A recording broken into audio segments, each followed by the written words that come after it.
ফ্রান্সের দক্ষিণ উপকূলের শহর কান এখন সাজছে বিশ্ববিখ্যাত চলচ্চিত্র উৎসবকে ঘিরে। আকাশ থেকে তোলা ড্রোন ভিডিওতে শহরের সৌন্দর্য ও উৎসবের প্রস্তুতি স্পষ্টভাবে দেখা গেছে। সমুদ্রের নীল পানি, বিলাসবহুল নৌকা আর আধুনিক সব ভবন, সব মিলিয়ে কান এখন এক উৎসবের শহর।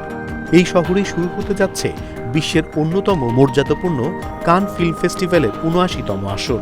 উৎসব চলবে ১২ মে থেকে ২৩ মে পর্যন্ত।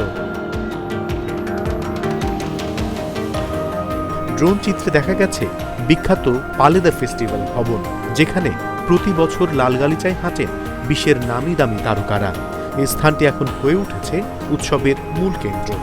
এর পাশাপাশি দেখা গেছে কান মারিনা, সমুদ্র সৈকত আর শহরের বিলাসবহুল হোটেলগুলো, যেমন কার্লটন কাল এবং হোটেল মার্টিনেস। এসব হোটেল প্রতি বছর তারকা ও নির্মাতাদের থাকার প্রধান জায়গা। শহরের প্রধান সড়ক লা ক্রুয়েজেতে এবার জমে উঠেছে পর্যটক ও চলচ্চিত্র প্রেমীদের ভিড়। রাস্তার দুই পাশে রয়েছে নামি ব্র্যান্ডের দোকান আর সমুদ্রের ধারে সারি সারি নৌকা।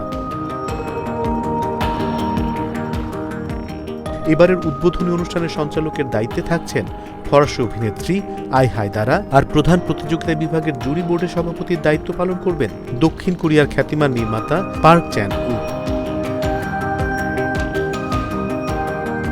উৎসব কর্তৃপক্ষ জানিয়েছে, এবারের মূল প্রতিযোগিতা বিভাগে স্থান পেয়েছে ২১টি চলচ্চিত্র। পামদার বা সোনালী পাম পুরস্কারের জন্য প্রতিদ্বন্দ্বিতা করবেন বিশ্বের কয়েকজন কিংবদন্তি পরিচালক। তাদের মধ্যে রয়েছেন আজগর ফরহাদি, পেদ্রো আলমোদোভারা, হিরোকাজু কোরেয়েরা এবং রিউসুকে হামাগুচির মতো নির্মাতারা। উৎসবের উদ্বোধনী চলচ্চিত্র হিসেবে নির্বাচিত হয়েছে ফরাসি পরিচালক পিয়ের সালভাদোরির romantic cinema the electric kiss.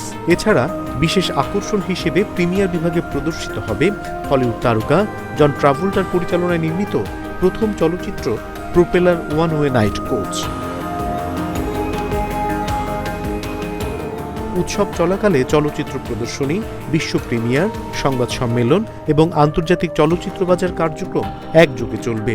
সাধারণত শতাধিক দেশের চলচ্চিত্র ও চলচ্চিত্র সংশ্লিষ্ট ব্যক্তিদের অংশগ্রহণে কাল চলচ্চিত্র উৎসব বিশ্বের অন্যতম বৃহৎ চলচ্চিত্র সমাবেশে পরিণত হয়।